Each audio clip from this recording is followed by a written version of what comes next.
Melanie Avalon, I'm so excited to talk to you. We had our enthusiastic email introduction from other parties. I'm like, heck yeah, bring this girl on. How interesting, fascinating. You're all over the place, but mostly known, I suppose, as the expert in intermittent fasting and biohacking.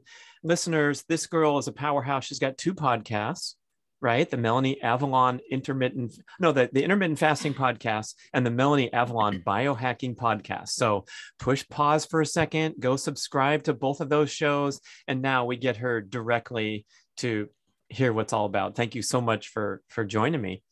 Well, thank you so much for having me. And it's very exciting to talk to you because I've heard you in my head for so long. I want to say that you are one of the best audiobook narrators, in my opinion. And I listen to a lot of audiobooks. Like you're Oh my incredible. gosh. Thank You're you for that incredible. compliment.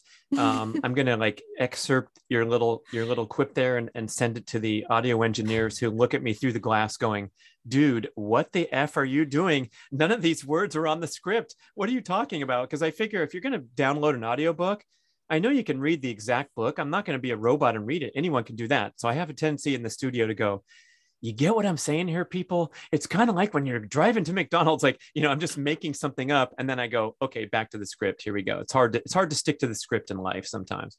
No, it cracks me up. And I want to read along with you to see like what you're adding and what Yeah. is actually in the text. Well, that's the poor It's guy's job. amazing. He has to make these little marks every time there's something that's not in the text. And okay, at least someone appreciates me. Thank you, Melanie.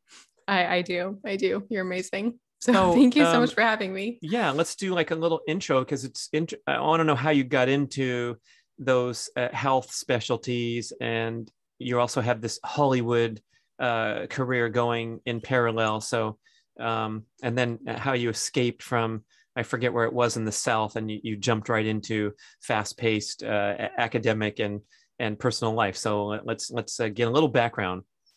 Sure. So long story shortish. Yeah, I was raised in the South, moved to LA. But the whole dieting history, that's how I fell into the whole intermittent fasting world first out. And it came out of my diet struggles. So I was always trying lots of different diets to lose weight, like a lot of people are. So calorie counting, I did like the cookie diet. I did HCG drops. I did diet pills. I did all of the things. And then when I first tried low carb, that was the first time that something actually was effective. And then on top of that, I wasn't just losing weight. I experienced all these other health benefits that I did not anticipate. And then I became very intrigued and I was like, what is happening here? So I got really obsessed with the science of diet.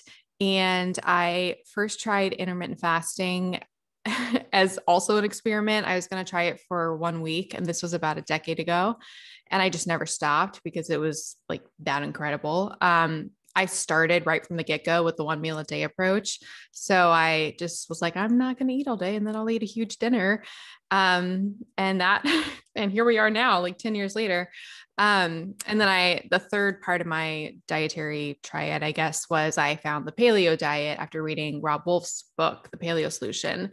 And that was kind of like the final piece of the puzzle with really finding the diet that works for me. My big thing is that there's no one right diet for everybody, but I originally self-published a book just to provide a resource for people because I would get so many questions all the time. Because intermittent fasting is a lot more popular now, but when I was doing it, nobody really knew what it was. So when I brought it up, people were very skeptical. So I was like, I'll just write a book and then I'll just give them the book when they have questions.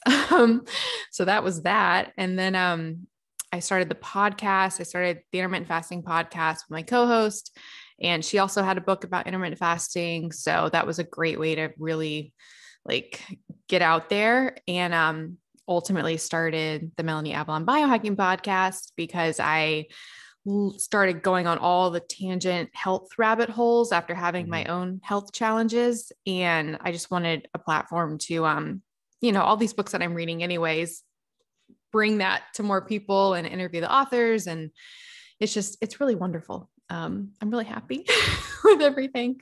You made it through all that frustration, confusion, struggles, which I'm sounding lighthearted, but for real, it's a really bad deal. And I'm especially pleased to be talking to a female expert because it helps to bring that new perspective in. And it seems like it's a real challenge with the societal forces, the cultural forces, the measuring, judging voices that we hear in the outside world that you can often succumb to. I believe you were heading to Hollywood to pursue the career in front of the camera. Is that right? Yes. Yeah. Yeah. So basically you show up here. I mean, it's cliche. Everyone knows these stories from the country girl heading to the big city, but you're very much measured and judged by your appearance. And so I'm wondering if you want to share, how did that go hand in hand with what you describe as dietary struggles? I'm thinking you're not one of these reformed obese people that lost 150 pounds, but more so trying to optimize and trying to get to that highest level where you get the part and someone else doesn't. Yeah, you really touched on so many things. Yeah, I get that question a lot. Like, were you ever overweight or obese? And I was never overweight by conventional standard, like the standard, the BMI. I was never overweight BMI. But like you said, there is definitely a huge societal pressure, and especially in LA, a big pressure to be camera ready and to be a certain weight. And my camera diet, ready. I love that. That's a great line. yes. Oh yes. I'm trying to be camera ready these days. Yeah. I'm no dessert for It's me. a I'm term. going for camera ready. Yeah. I mean, it's typically used, where have I heard that line before? We need camera ready art for the ad campaign. Right. Now we're applying it to people. Whew. Oh, I've never heard it applied to art. This is so interesting. Camera ready. Yeah.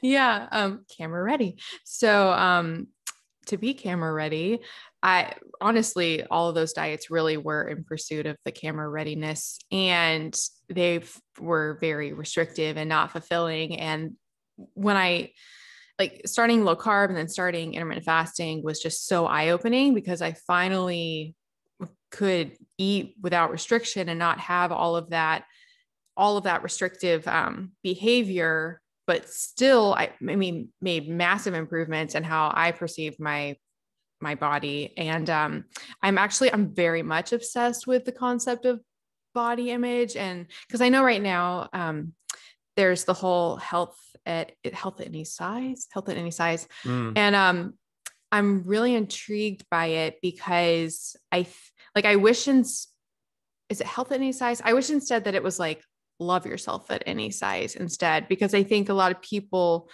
can get locked. People might be unhealthy with their size, and actually unhealthy, like metabolically unhealthy, and following a diet that's not working for them, and probably feel really trapped in their bodies. I know even though I was never crazy overweight, I felt trapped in my body as far as like sugar cravings and hunger and inflammation and brain fog and all of that. So I don't know that it's healthy for society to put health, attach it to like this size concept. Like I'm all for people like loving ourselves at any size, but being open to finding the size that both supports your health and your happiness. I know it's like controversial, but I think some people get like, they might be unhappy with the body that they're at, and they feel like they have to accept that because of culture today. When really they might be happier and healthier if they made changes. That's a little bit controversial. Yes, you've navigated a very controversial issue. I appreciate that perspective a lot. It's so sensitive that you almost can't open your mouth without getting slapped from one direction or another, unless you're Joe Rogan and you're all powerful. And I've heard him say on his show on this very topic, like if those people just get off their ass and quit being so lazy, all those kind of things. And then we have to reflect on Gary Taub's great book, Why We Get Fat, and his takeaway quote that gluttony and sloth are not the causes of obesity, they are the symptoms. So people with metabolic dysfunction, however you got there, whether you have some genetic predispositions or adverse dietary practices, you are going to be someone who is too tired to exercise and too hungry to stick to the diet that eliminates the foods that we don't want to eat. And so I think we have to have more compassion for people who are suffering from metabolic dysfunction. And it's not as simple as getting your ass off the couch and eating less food. Even though it is, we're going to have to back into that with healthy lifestyle practices. But boy, yeah, I think it's kind of a reactionary position to say healthy at any size, when if you're not healthy, you're not healthy, and you better wake up and take a look at this rather than cruise into seat number 14A because someone's reserving it for you, because we don't want to be politically incorrect or judgmental or whatever. Yeah, exactly. Actually, I just had Gary on my show as well. He's amazing. I loved his new book about the keto diet. But yeah, like a metaphor I just thought of, or simile, I guess it depends how I phrase it. Don't ask me. I'm just a writer. It's like, so it's a simile. It's like, if there was a prison, and like this prison was being unhealthy, it's like if you were stuck in that prison because you're in an unhealthy state, but you're being told, no, you're healthy at any size. Like there is no prison. That would be very confusing and very frustrating because you might feel like there's nothing to do. I think it takes away some of that, the action that you can take to make changes. Yeah. So. I mean, same with when people say everything in moderation. I like to fire back wise ass comment. This is a quote from Mark Twain: everything in moderation, including moderation.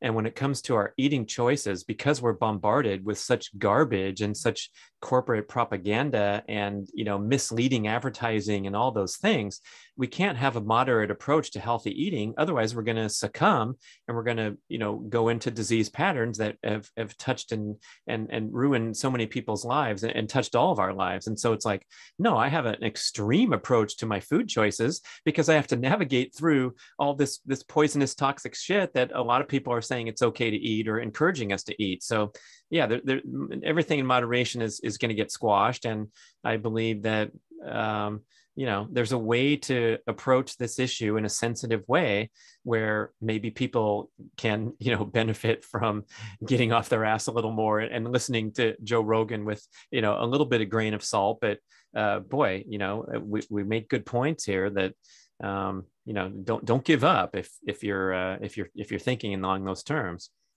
Yeah, you're speaking to my heart. Because I do think there are different personality types, and I personally am an extremist. So I don't do so well with moderation anyways. And I know some people do better with moderation, but that aside, like our processed foods that we have today, seeing as how they are basically genetically engineered to, trick our brain into wanting more. I think it's really hard if people feel like they have to be able to engage with them in a moderationist approach. If we're going to continue walking on tiptoes, like with the intuitive eating movement, I think, I'm all for intuitive eating. I think it's really hard for a lot of people with today's food. And I don't know that I could intuitively eat like a lot of things. Like, I just don't, I don't know if that means I'm like I'm bad at intuitive eating, or if it just means that certain foods you can't really be intuitive with because they're not working with your body intuitively. So yes. Yeah. I'd like to hit on that a little more because I think the personality type is probably something that we should apply more rather than, I've had one guest on saying one thing and another guest on saying another thing. And one of them said, or actually talking to a certified dietitian, where they don't want to directly tell the person, don't eat all that ice cream. They say, eat a spoonful, and therefore you won't obsess about it and you'll be rewarded. You're just going to keep it under control. And I'm like, well, I'm not sure that's a blanket approach that's going to fit everybody. One of my shows, Melanie, is called the Fatty Popcorn Boy saga. And it's a story about me where I started making bowls of popcorn at night for fun and celebration. I think visiting family and holiday times. And here's another bowl, and I drizzle lemon flavored olive oil on it. It's fantastic. And so it went from a celebratory treat to a regular fixture in my evening routine because I was starting to build a habit in the wrong direction. And all of a sudden I discovered a higher number on the scale than, my reference point is my driver's license. I've had the same weight for 30 years or whatever. And all of a sudden it's like, wait, that's not me. What's going on here? And so you can go down this slippery slope, especially with the hyper palatable addictive foods, to the extent that maybe the suggestion to just enjoy one spoonful of ice cream a night, that might work for 23.8% of the population. It might be a disaster for you and I and another 25% who, need to have more discipline and structure to where it's not even a decision. It's like the peanuts on the airplane where you're offering to the person with a peanut allergy and they say, no, thank you. They don't go, well, it's a long flight. Maybe I'll try a few. It's not even a thought or a decision. And I kind of like that approach when we have so many challenges that we're facing with the processed foods. Yeah, I could not agree more. And like you said, like I said, and you said, I do think it comes down a lot to your personality and how you react. But I feel like there's such a pressure, especially with intuitive eating. It's like, oh, if you can't have, like you said, that one bite of ice cream, like if you can't, and without wanting more and like feeling worse from that, then it's like you failed at being intuitive, when maybe your intuition was just not to have any. And yeah. And that was and that might be healthier for you in the long term. But again, if you're doing intuitive eating, listeners, and it's working for you, please do it. I wish I could do it the way it is presented. I think that'd be great, but it just, for me, I know what works and it doesn't work for me. I feel more free with boundaries that I work within. Eliud Kipchoge just won the Olympic gold in the marathon for the second Olympics in the row, the greatest marathon runner of all times. And he also is this super quotable athlete. He comes up with these beautiful one-liners. And one of the things he said that's repeated a lot in the running scene is only the disciplined ones in life are free. Otherwise, you become a slave to your whims and passions. And I think they were asking him, how can you train that hard every single day? The guy runs 20 miles every day of his life. And he feels free and free to enjoy his life because of all the discipline and structure. And I think creating the winning environment is a huge deal, where you don't have to cultivate intuition or not, because there's no ice cream in your freezer. So it's a done deal. It's over. Whereas you think about it differently. Lindsay Taylor, who we work with at Primal, she says, if there's a plate of cookies sitting out in your house, it's going to be a little different than if there's no cookies around. Same with if there's a kettlebell sitting in plain view, we want it in plain view in our visual field all day long. We're going to be very much more likely to lift that kettlebell and do a few swings, rather than if it's in a cupboard, out of view. So when it comes to food, oh my gosh, when you're shopping, that's probably when you're really under the gun. And that's where, you're going to do a make or break your goals. Yeah, I could not agree more. That's an epic quote about the discipline. It's kind of like I have noticed this so much ever since I learned it. I've really realized just how true it is. But basically, because, they say when you're starting a new diet to just, clear out the fridge and clear out the freezer of whatever you don't want to be having on your new diet. If your brain knows that there is access to something that is tempting to it that you don't want to have, it'll keep trying to get it or try to find it. Driving down the street to get cigarettes, everyone's familiar with that notion where, the house is free, but you can get in your car and drive 6 minutes down to the convenience store. Oof. Yeah. It's rough. Yeah. Yeah.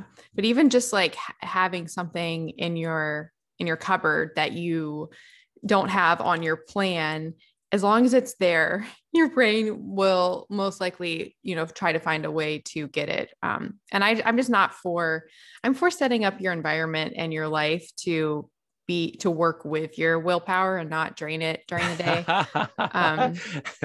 Hold on, rewind the tape, people. That's a great one. Right. We're going to drain our willpower, or we're going to kind of keep it at bay because there's no willpower necessary. Exactly. Which, love it. With intermittent fasting, I think that's one of the most freeing things that people don't really realize until they try it, which is the amount of decisions you don't have to make anymore because you just around food. So you just decide your window that you're eating in, and then it's not even a question. You're not eating outside of that. So you're not having to engage in those constant, should I eat? Should I have a snack? Should I stop eating? Should I just all day? You just eat in your window or maybe eat your 2 meals in your window, like your book. And then you're good. So you said what works for you is this 1 meal a day where you can be free and unrestrained when it's time to eat. I imagine you're not counting calories when you sit down for your first meal. And you're saying that you've carried that through for a long time. That's your favorite pattern? Yeah. So I've been doing the quote 1 meal a day. It normally ends up being about 4 hours. What I've found that works for me personally, because again, I'm all about what works for the individual, is for me, I found the most beneficial thing for either losing weight or maintaining my body composition and also not exacerbating any metabolic issues is to do either low carb, potentially high fat, but low carb, or high fat, low carb. So I will do one or the other. So it's always high protein. It's always a lot of protein. And then I either do fat or I do carbs. Usually it's carbs actually, which I normally do a ton of fruit. In a 1 meal that's day interesting. I think there's a lot of support for this idea now that the pairing of fat and carbs, which is unknown to nature or ancestral diet, is what triggers us. And that's, if you can name the top 50 comfort foods, indulgent foods, they're usually pairing fat, carbs, and salt together: cheesecake, ice cream, potato chips, whatever. And we kind of get stuck in this idea that you're a low carb ancestral person, or you're a vegan plant-based, and it's going to be a war forever. But what you just said, I think, kind of hopefully will put a lot of people at ease who are wondering, who's right and who's wrong and who's smarter than the other person. But making one or the other choice, you're going to get that satiety that you are looking for mostly from the protein, and then perhaps from enjoying a ton of fruit. It's, at a certain point, you're not going to overeat on fruit, nor are you going to overeat on high fat, completely savory treats. But boy, putting them together with the blueberry cheesecake, that could be a whole different story. Yeah. And I've thought about this a lot, especially because on the Intermittent Fasting podcast, we get so many questions from listeners who a lot of them are doing low carb or keto and fasting, and they're terrified of carbs. Like, they think that the only way that they can lose weight or maintain their weight is being low carb. And I think one of the biggest kind of mind blown moments mind blown paradigm shifts to think about is if you're eating low fat, and I say it so like nervously, but I just think like low fat in the paleo keto world is kind of frowned upon. But if you're eating low fat, high protein with carbs, especially in a fasting window, like the potential for fat storage actually isn't that huge. So protein doesn't easily become fat. It's it's mostly used for building our bodies. And then if it's turned into some fuel, maybe like gluconeogenesis, some glucose there, it's rarely turned into fat. Carbs, are first going to fill up our glycogen stores. So that's a big sink for them. And then after that, they can be turned to fat, but it's a very small percent relative to like the potential for it, at least in the clinical trials on it. So like the carb to fat, like people say, oh, excess carbs turn to fat. They do, but it's not as much that as you just store the fat that you're eating with the carbs. So if you're actually doing like a low fat, high protein, high carb diet, especially in a fasting window, I actually find it's pretty hard. It would be hard to gain fat doing that. And if anything, you might lose weight. And I think a lot of our listeners will be doing, low carb for so long. And then we present this idea and then they try it and are very surprised.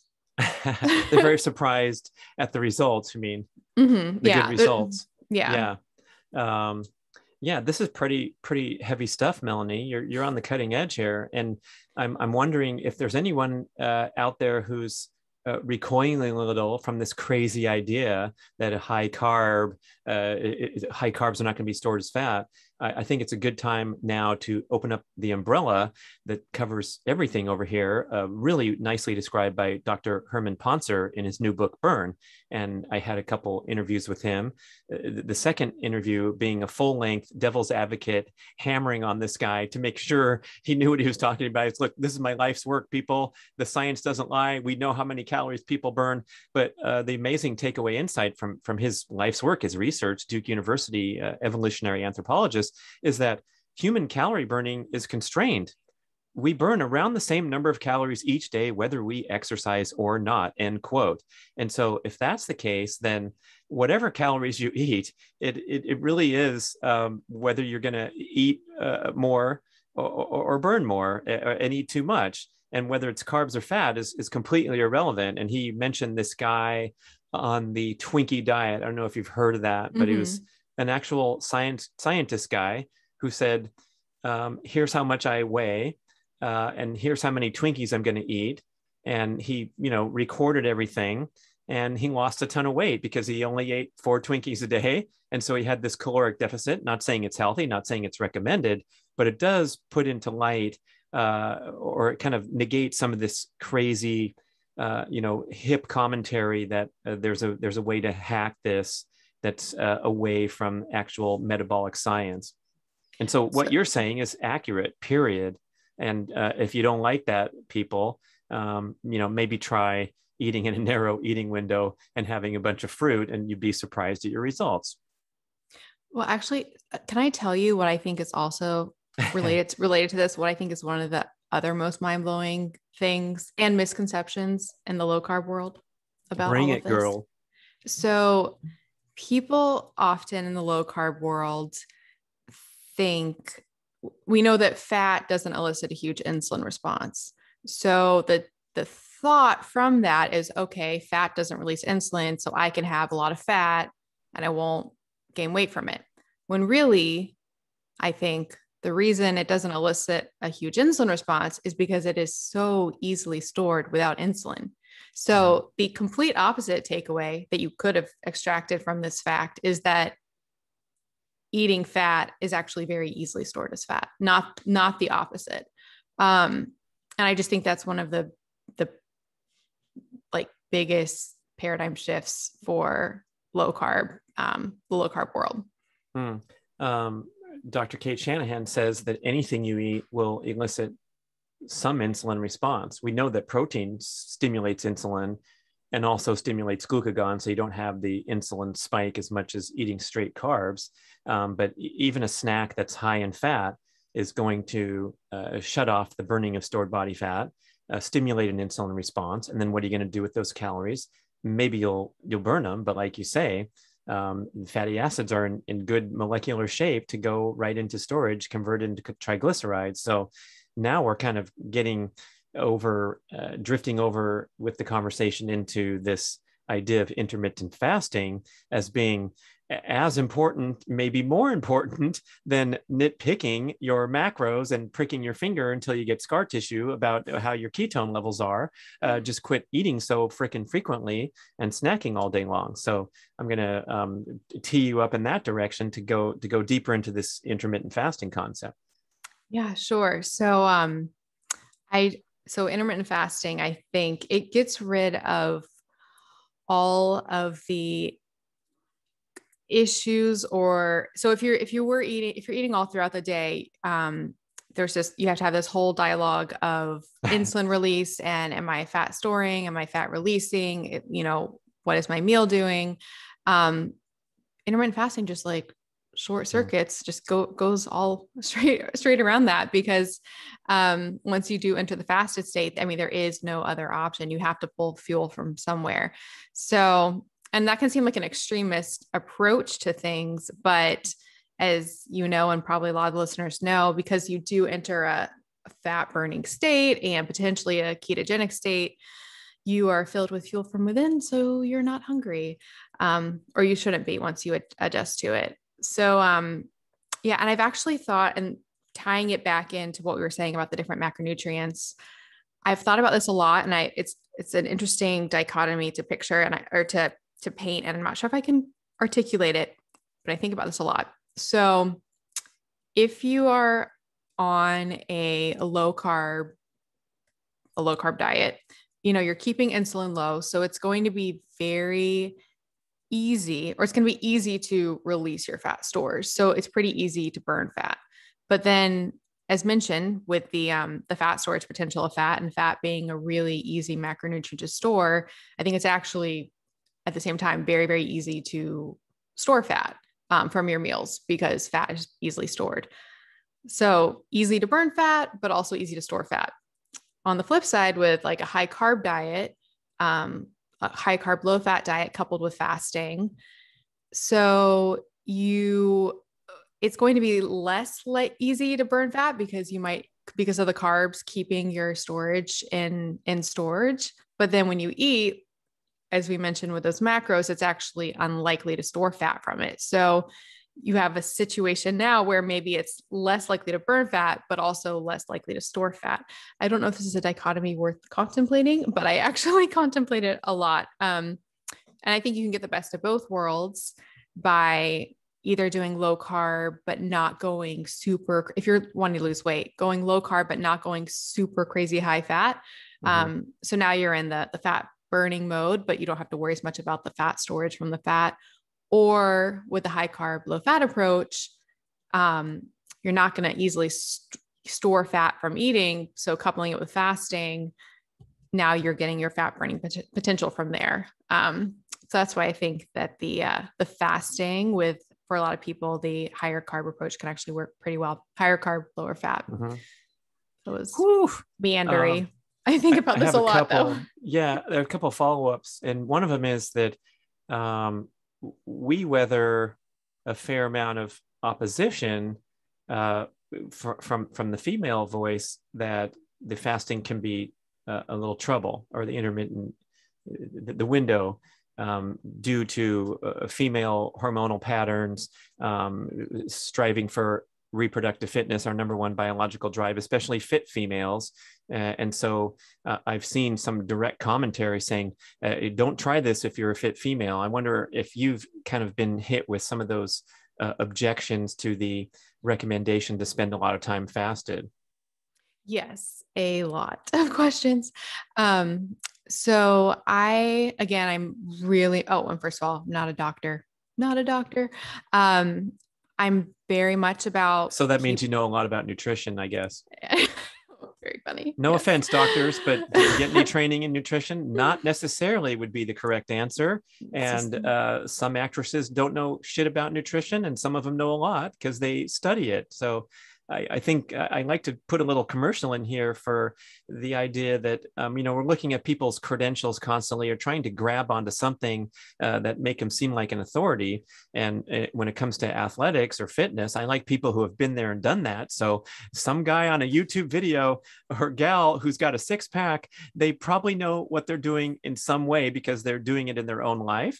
And same with nutrition. If you've been living and breathing his stuff, I think you have way more credibility than some doctor who probably speaks out of turn more frequently than they should, because they don't necessarily know what they're talking about.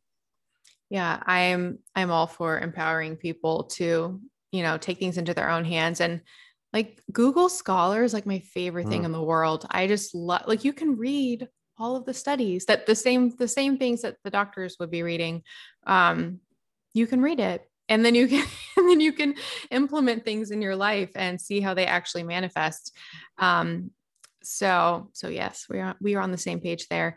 But as far as the female aspect goes, So, well, to start, I think the majority of the backlash against fasting for women, there's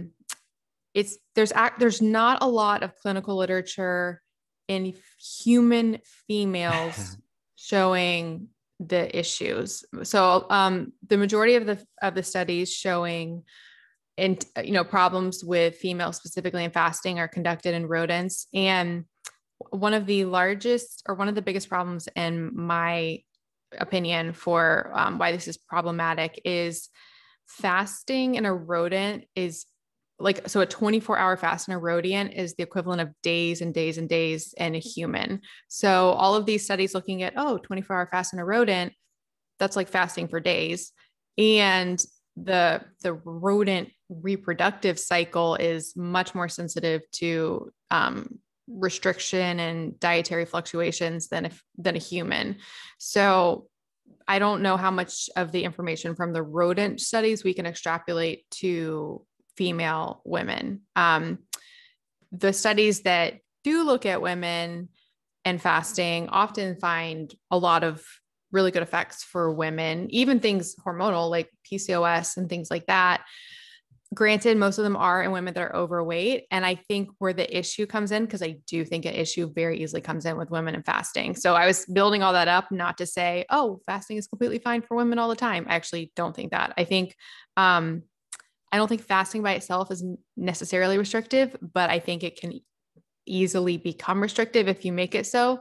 And if it's coupled with dietary restriction, which a lot of women do either on purpose or not on purpose, and or intense exercise, I think it can easily become too restrictive. It can compound. So I don't think it's necessarily the fasting that's the issue. I think that it's really important to look at your entire lifestyle and what signal are you sending to your body with the fasting, the food, and the exercise.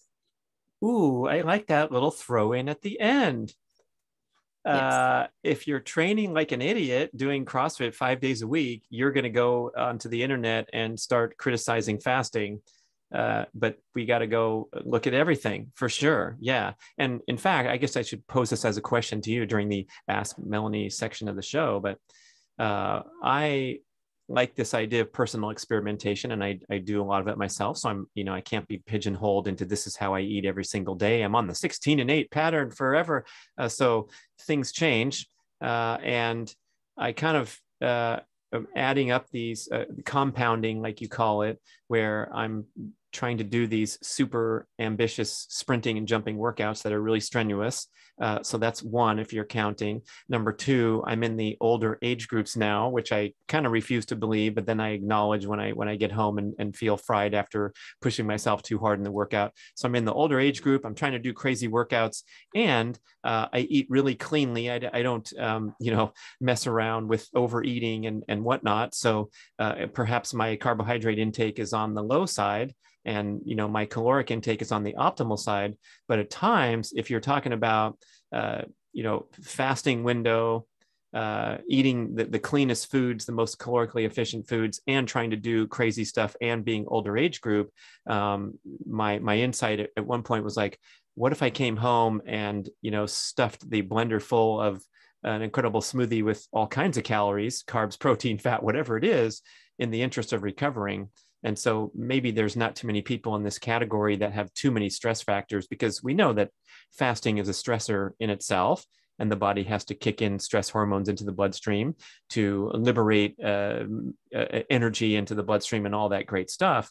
And that's all fine and dandy. If you're sitting at work, you're going to be concentrating and feeling great.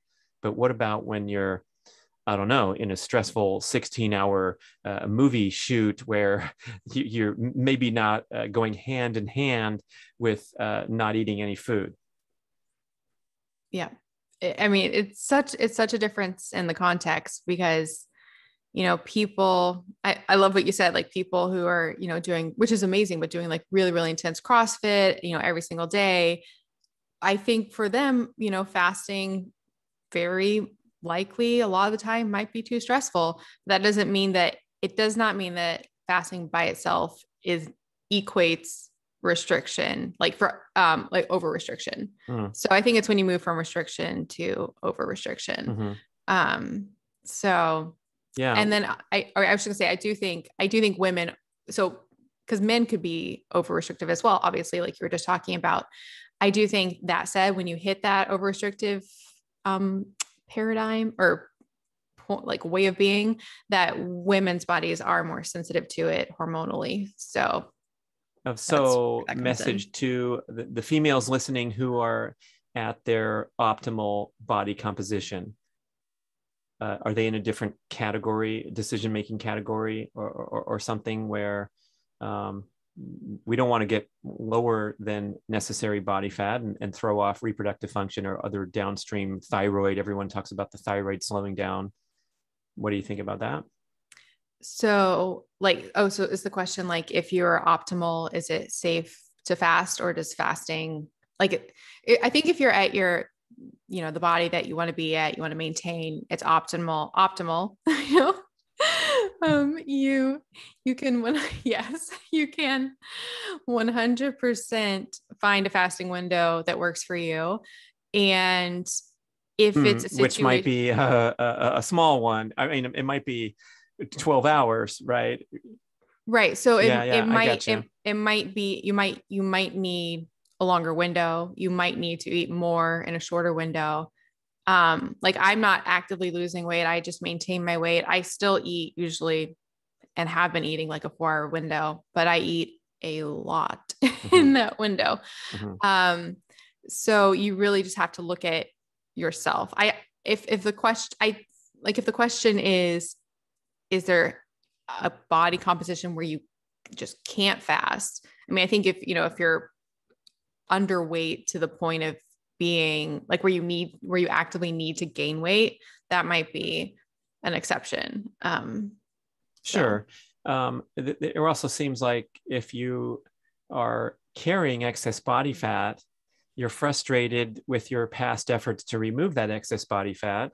Maybe you have a different set of decision-making parameters than someone who is at optimal body fat, where there's not going to be this intuitive backdoor answer to be like, sure, don't fast that long because you're cranky in the morning if you don't eat a huge sugary breakfast. I mean, that's probably a safe assumption to say, look, if you need to get rid of excess body fat, let's throw these tools into place. Yeah. And actually, speaking to that, can I do a quick plug for your new book, Two Meals a Day? People. I really liked the chapter. I don't know if I was listening, so it's hard to know if it was like a section or a chapter, but I really liked the part, you guys had a part about, hacks to, really get that advanced strategies. Yeah, advanced right. strategies. Yeah. I thought that was quite excellent. And I thought it was great because it's things that might be perceived, to stay in the like controversial waters, things that might be perceived as culturally, too restrictive or too extreme. But I think these are very valid tools that we can use to, depending on what your goals are and what you want. I don't think there's anything wrong with desiring a certain body composition and, utilizing smart tool. Like there are healthy ways. Well, there are healthy advanced strategy ways to get there compared to just completely unhealthy lifestyle approaches that just might wreck you. So I appreciated that section. Thank you. Appreciate that. If you're listening carefully, you notice, especially when you're talking about the dichotomies and the different things, the common theme running through is that emphasis on protein. So I'd love to touch on that, especially with your results and experience tiptoeing on both sides of the tightrope, but always having protein as the fixture. Yes, protein is my obsession. I actually yesterday interviewed Dr. David Minkoff. He wrote a book called The Perfect Protein, I think. And it was my first, I've had Dr. Ted Naiman on the show, and we went deep in protein there, but the show this week was like the deepest of deep dives into amino acids and protein. And it was really, really excellent. But, I just think I am haunted. Oh, going back to the dichotomy, I am haunted. I'm haunted because on the one hand, there are a lot of advocates of low protein diets for health and longevity, Mm. particularly in the vegan world and even the fasting world, like Dr. Valter Longo. And then on the flip side, we have people who are very, very pro protein. It haunts me. But my thoughts on the matter are, when it comes to the different macronutrients, especially body composition, weight loss, health, so many things, like protein is the magic macronutrient for that. It's what builds your body. It's highest correlation to satiety. Has a good thermogenic effect. So you're burning more calories eating it than the other macronutrients.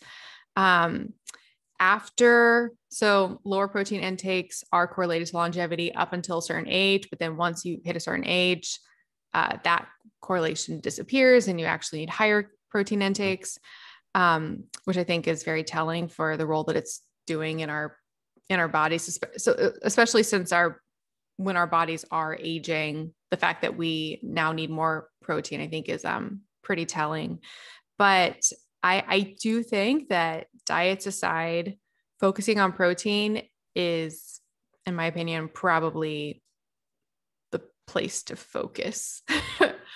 I do think that for the longevity aspect, because people will say you should do low protein because it doesn't stimulate mTOR as much and it's anti-aging, but I think you can get those benefits if you combine it with fasting, for example, because then you're going into a period of no mTOR during the day. And also mitigating things like IGF-1. So I'm a fan of protein. Yeah, I love it. Your opinion here is supported by many of the world's leading experts. I particularly appreciate how there's been some backlash against this black and white thinking of saying eat less protein, downregulate these growth factors. If you're not familiar with IGF-1 or mTOR, these are the stated agents that if you overstimulate them by stuffing your face with too much food your whole life, it's going to increase your risk for cancer and unregulated cell growth. But now we're coming to our senses a little bit more, saying, look, we know that getting minimal protein is absolutely essential, and dabbling in restricting protein is going to turn you into a mess. You're going to be cranky, emaciated, experiencing intense cravings for high protein foods. This is from Dr. Chris Kresser spreading this message that we don't want to go mess around with low protein diet. And then when we talk about getting as much as we need or more, there's a lot of benefits toward pushing that number, like Dr. Ted says so well too, the protein to energy ratio on the diet. For one thing, it's difficult to overconsume protein because, I don't know, raise your hand if you've ever eaten too many omelets and feel terrible at the breakfast bar, or had 2 steaks and then I wish I wouldn't had that third. No, it's so satiating that you're going to eat just as much as you need. And if you're getting plenty, what you just mentioned of turning on and off those growth factors, that's the secret to longevity.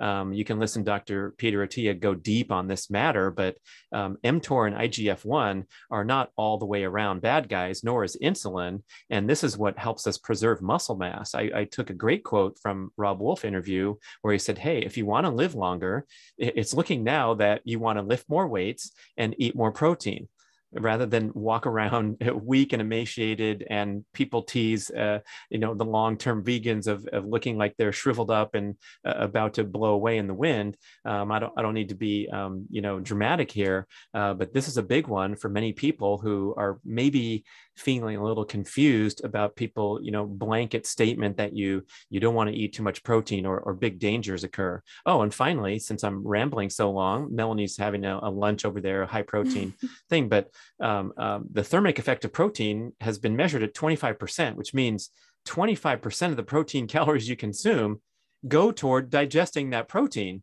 So again, you're not going to overeat protein and get yourself into a bind of gaining weight or anything like that, because it's so essential to the body. Sisson says don't even count it in your calorie count because it's sort of irrelevant to your fat loss goals, or if you are tracking macros. Yeah, actually, and I'm not promoting this, and I'm a little bit embarrassed to admit it, but probably the first, like the biggest weight loss chunk I experienced was when I had during my dietary experimentation days, but being low carb and after fasting, I realized that, if you basically just ate protein, that it was very, very, very unlikely you would gain weight, and most likely you would lose weight. So I basically just ate protein for, I don't know, maybe like a year. And I don't recommend that, but I think it definitely speaks to the power of that macronutrient. It's also kind of like the alcohol macronutrient. People often think that, you gain weight from alcohol, but you're not gaining weight from alcohol. Alcohol doesn't become fat. Like, it just doesn't. So right. You're gaining weight from whatever you ate with that. Yeah. Quick lesson. Alcohol is burned immediately. It doesn't convert to anything. It's immediately burned. Otherwise you're going to die. Right. And so what happens is it puts the burning of all the other calories on hold, such that, especially removing it from the bloodstream. So you're going to get a drop in blood sugar, and you're going to crave the pizza and the other things that are going to cause you to gain weight from your alcohol habit, or a mixed drink where you're consuming the carbohydrates. Those can't be burned because the margarita has to be burned first. And so where they're going to go, they're going to get stored as fat. Yeah, exactly. So, back to your, your secret commentary that a high protein diet works for fat loss. I think it's important to talk straight about these things because, to me, clearly that's the most effective strategy to drop excess body fat and do it quickly and efficiently. And I think that's why a lot of the reason why the carnivore diet has exploded in popularity is it's by default a very high protein, high nutrient density, high satiety diet, which you have no problem sticking to, and the fat is going to melt off like no other diet. Now there's this concept called rabbit starvation and these weird things that happen if you eat only protein. So just as Melanie qualified her statement, don't eat just protein or you're going to get into weird potential stuff. But I think most people, you can't help but you're going to add a sufficient number of carbs or fat to get you to a place where you feel good, you're dropping excess body fat, and you have no problem sticking to the diet as long as necessary. Yeah. And actually, to that point, I'm not for crash dieting, but I think if one were to crash diet, like if they had to lose if one landed a huge movie role and they say, we need you to get in shape. Yeah. Yes. Or they had like a wedding in 10 days. Well, wedding, they're probably no longer about than 10 days, like a short time period. I do think the healthiest way to lose fat quickly is the protein sparing modified fast that people do, where basically they're, eating calorie restricted, but it's basically just protein. Because then you're supporting your minimal body functions and your muscle, but it's just your body has to turn to fat for fat burning. Not meant to be long-term, but I do think it just speaks to the science of how protein is used in the body, and how you can maybe use that to your advantage if you needed to. But again, that's not meant to be long-term. This show is, I'm enjoying it because I didn't know there was that much to talk about. I feel like we were talking before we hit record about the book writing process and how arduous it is to start with a blank page and finish with 347 pages of talking about eating strategies and ancestral living. And whenever I'm done, Mark and I talk on the phone and we say, man, I don't think there's anything more we can say, but Melanie's just loaded us with interesting insights, and there's a lot more to say. So I encourage people to go flip over to your podcast on intermittent fasting. We're definitely going to have to have you back to talk about the other side of the coin. So maybe just give us a little a teaser about what's your favorite stuff in the biohacking world and what you talk about on that show.